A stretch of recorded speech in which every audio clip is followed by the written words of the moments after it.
Assalamualaikum, selamat malam pemirsa. Kembali lagi Anda menjumpai saya Dara Firmansyah dalam program Berita 5.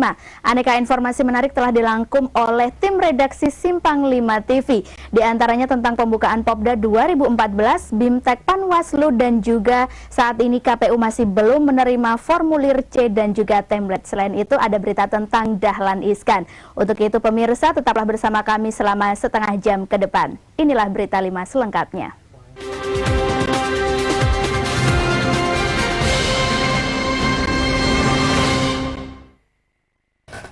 Pemirsa, bertempat di Gor Pesantenan Pati, Sabtu pagi Bupati Pati Haryanto memimpin upacara pembukaan Popda tingkat kabupaten. Dalam pelaksanaan Pekan Olahraga Pelajar Daerah tahun 2014 tersebut, setidaknya ada 14 cabang olahraga yang dipatenkan dalam gelaran ajang prestasi bagi para atlet terbaik di Kabupaten Pati.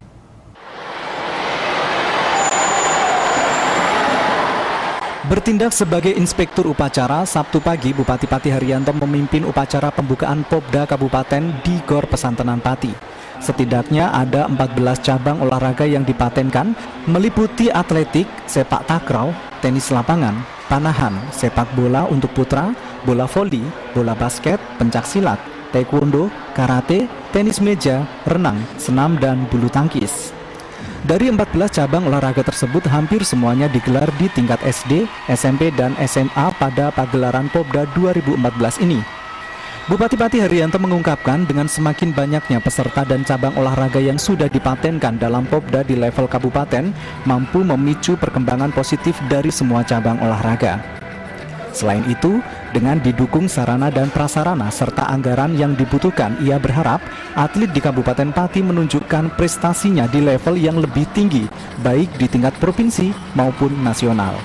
Ya, kalau hari ini kan memang setiap tahun kita kan menyelenggarakan Popda dalam rangka untuk mencari bibit-bibit atlet yang ada di Kabupaten Pati, nanti mewakili ke Pekan Olahraga Daerah Provinsi Jawa Tengah. Insya Allah mudah-mudahan dengan pembinaan atlet-atlet maupun juga perhatian kita nanti akan mendapatkan atlet-atlet yang terbaik di wilayah Kabupaten Pati.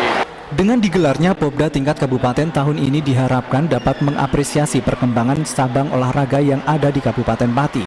Selain itu, bagi peserta yang meraih juara dalam Popda tingkat kabupaten ini akan didelegasikan sebagai perwakilan Kabupaten Pati untuk diterjunkan dalam Popda tingkat Provinsi Jawa Tengah. Aris Kurniawan, Simpang 5 TV melaporkan. Ya, guna memaksimalkan kinerja pengawas pemilu, Panwaslu Kabupaten Pati menggelar bimbingan teknis untuk 215 relawan pengawas yang akan diterjunkan langsung di lapangan untuk mengawasi pelaksanaan pemilu. Meski hingga saat ini belum ada parpol peserta pemilu di Kabupaten Pati yang menggelar kampanye terbuka, Panwaslu Pati terus memberikan pengarahan dan bintek kepada relawan pengawas demokrasi yang terdiri dari masyarakat umum, relawan, dan mahasiswa. Sabtu pagi, 215 dari jumlah total 300 relawan mengikuti bintek yang digelar di salah satu hotel di Pati. Dengan berbekal bintek diharapkan relawan pengawas demokrasi bisa mewujudkan pelaksanaan pemilu yang menerapkan asas langsung, umum, bebas, rahasia, jujur, dan adil.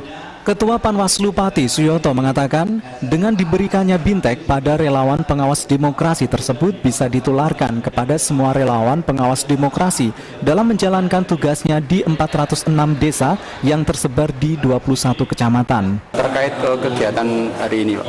Oh ya, terima kasih Mas. Jadi untuk kegiatan hari ini Panwaslu Kabupaten memberikan bimbingan teknis kepada relawan dengan maksud bahwa relawan itu mengetahui dan dia memahami apa yang harus dilaksanakan di lapangan jika dibekali dengan materi sesuai dengan aturan perundang-undangan yang ada. Lebih lanjut, Suyoto menuturkan semua parpol berhak melakukan kampanye dengan metode apapun dalam mengerahkan massa untuk meraih dukungan sebanyak-banyaknya. Akan tetapi, parpol juga harus tetap mengindahkan semua aturan yang sudah ditentukan dan tidak melanggar ketentuan. Aris Kurniawan, Simpang 5 TV melaporkan. Ya, pemirsa Simpang 5 TV, berita terkait KPU yang hingga saat ini belum menerima formulir C dan juga template. Kabar tersebut akan kami beritakan setelah jeda komersial berikut ini.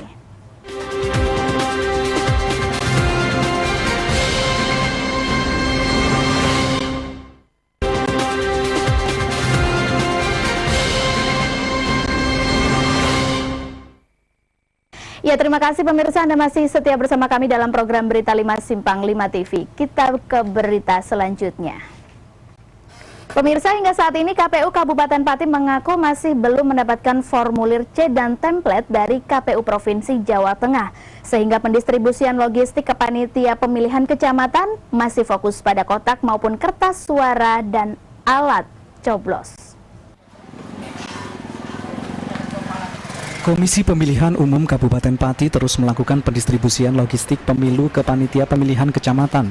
Beberapa logistik yang mulai didistribusikan diantaranya kotak suara, alas dan alat coblos, tinta dan surat suara. Rencananya distribusi logistik tersebut akan dilakukan 2 tahap, sehingga H-3 semua logistik telah didistribusikan. Kasubag Umum KPU Pati Totok Antoro mengatakan meskipun distribusi logistik sudah dimulai, sejumlah logistik masih ada yang belum diterima, yakni seluruh formulir C kecuali C6 dan template. Mengenai pendistribusian logistik untuk hari pertama ini adalah yang kita lakukan adalah untuk pengiriman 2 kotak suara kosong. Ini untuk persiapan pelaksanaan pemilu yang nantinya akan dipergunakan di penyelenggara di tingkat bawahan. Meskipun belum ada kejelasan kapan formulir seri C dan template akan dikirim dan diterima KPU Pati, namun KPU yakin pendistribusian logistik pemilu selesai tepat waktu, yakni H-3. Setelah 2 logistik lain tersebut diterima, akan segera di-packing dan dikirim ke masing-masing PPK. Edi Setio, Simpang 5 TV, melaporkan.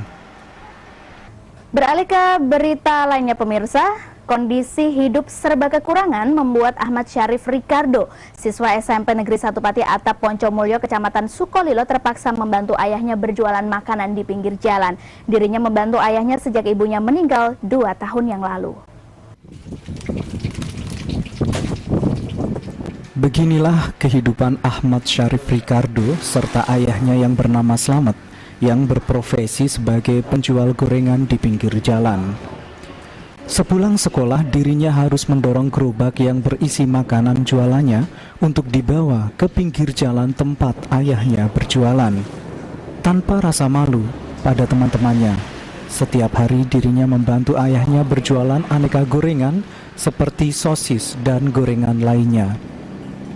Syarif mengatakan setiap sepulang sekolah dirinya selalu membantu ayahnya menjajakan makanan di pinggir jalan karena ibunya yang bernama Ijah telah meninggal 2 tahun yang lalu. Selain membantu ayahnya, saat libur sekolah dirinya bekerja di sebuah tempat pembuatan makanan burung dengan upah Rp35.000 per hari. Terus di sini jualan apa aja? Jualan gorengan, jualan sosis. Itu kalau pulang jam berapa? Ya, tidak tentu sih. Tidak tentu. Memang sudah sangat sulit dijumpai di zaman modern seperti saat ini. Masih ada anak yang mau bekerja prihatin dengan kesadaran diri membantu orang tuanya untuk mencari nafkah. Di saat banyak anak di luar sana merasa kurang bersyukur terhadap keadaan orang tua mereka. Iis Haryanti, Simpang 5 TV melaporkan. Pemirsa Simpang 5 TV, berita tentang Dahlan Iskan. Sebagai seorang yang dikenal mudah bergaul, nyentrik dan sederhana, informasinya akan kami hadirkan di hadapan Anda sesaat lagi.